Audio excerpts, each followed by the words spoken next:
For the social manipulation of society through the generation of fear and division has completely detached humans from their sense of power and reality, a process which has been going on for centuries if not millennia.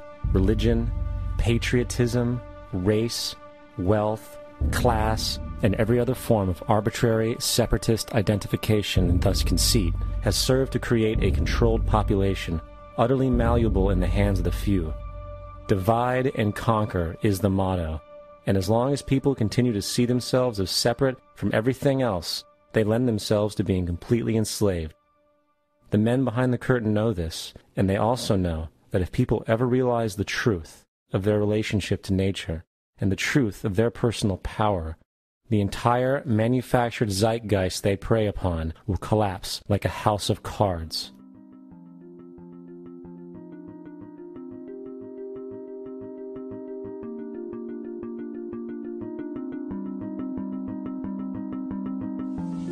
The whole system that we live in drills into us that we're powerless, that we're weak, that our society is evil, that it's crime-ridden, etc., and so forth. It's all a big, fat lie. We are powerful, beautiful, extraordinary.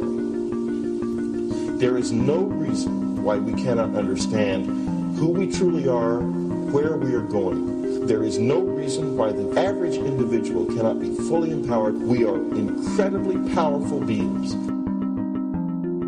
You know, I think I spent 30 years of my life, in the first 30, trying to become something. I wanted to become good at things. I wanted to become good at tennis. I wanted to become good at school and grades and everything I kind of viewed in that perspective. I'm not okay the way I am, but if I got good at things, you realize that I had the game wrong. The game was to find out what I already was. Find out what I already was.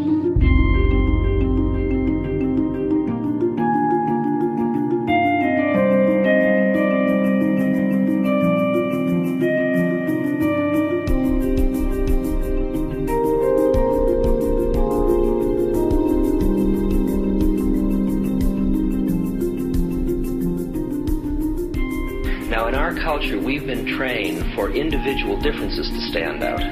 So you look at each person, immediately it is brighter, dumber, older, younger, richer, poorer, and we make all these dimensional distinctions, put them in categories and treat them that way. And we get so that we only see others as separate from ourselves in the ways in which they're separate. And one of the dramatic characteristics of experience is being with another person and suddenly seeing the ways in which they are like you, not different from you, and experiencing the fact that that which is essence in you and which is essence in me is indeed one. The understanding that there is no other. It is all one.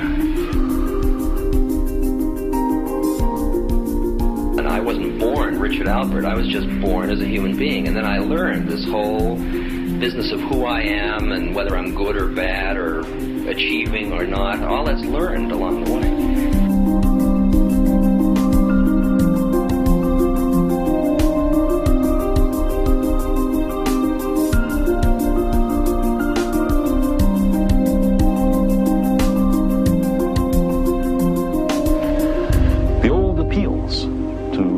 Racial, sexual, and religious chauvinism to rabid nationalist fervor are beginning not to work. A new consciousness is developing which sees the earth as a single organism and recognizes that an organism at war with itself is doomed.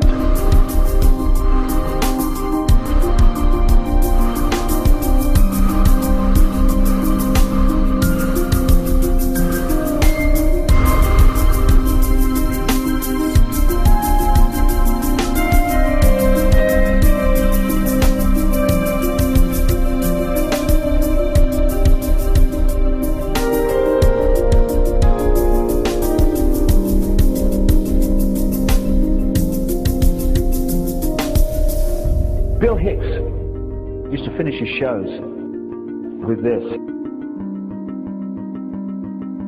Life's like a ride in an amusement park. And when you go on it, you think it's real, because that's how powerful our minds are. And the ride goes up and down and round and round. It has thrills and chills, and it's very brightly colored. And it's very loud, and it's fun for a while. Some have been on the ride for a long time, and they begin to question, is this real, or is this just a ride? And other people have remembered, and they come back to us and they say, hey, don't worry. Don't be afraid ever. Because this is just a ride. And we kill those people. Shut him up. I've got a lot invested in this ride. Shut him up. Look at my furrows of worry. Look at my big bank account. My family, this has to be real. It's just a ride. But we'll kill those good guys who try and tell us that. You ever notice that? And let the demons run amok? But it doesn't matter, because it's just a ride, and we can change it anytime we want. It's only a choice. No effort, no work, no job, no savings of money. Just a choice right now between fear and love.